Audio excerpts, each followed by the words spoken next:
Welcome to episode 125 of the quest lore series, The Queen of Thieves. To start this quest you must have completed X marks the spot and Client of Kourend.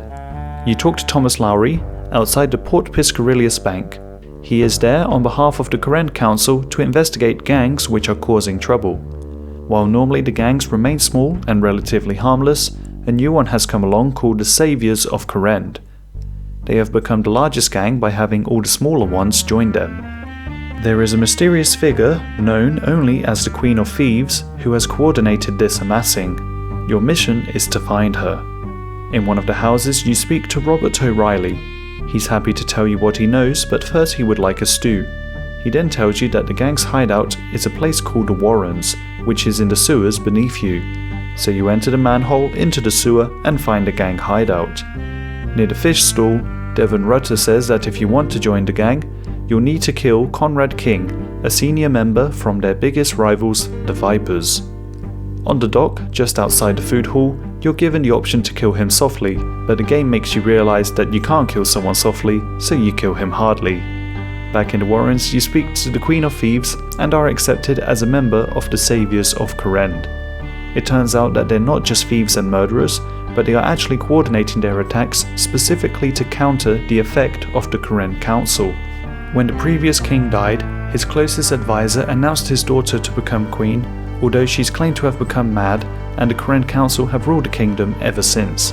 Supposedly, the councillors are voted in by the people and hold their seats for 4 years.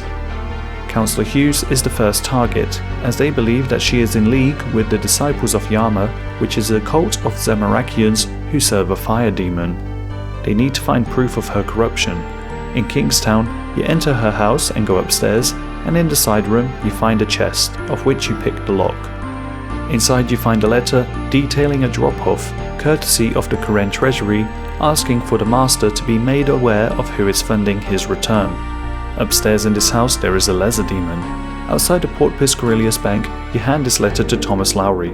Now his priority is no longer the Queen of Thieves. If the letter is to be believed, then Councillor Hughes is corrupt and should be discharged from the Kourend Council. You ask for a reward and he says that there is no better reward than a job well done, which leaves you a little bit disappointed. You return to the Queen of Thieves, who now reveals herself as Lady Shauna Piscarilius.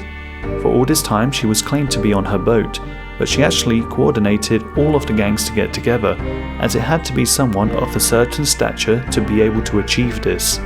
She hands you a 10% Piscarilius favour certificate and a memoir page, which you can add to the Kourend's memories. Completing this quest is a requirement for A Kingdom Divided. Join me next time where I'll explain the lore behind the Depths of Despair.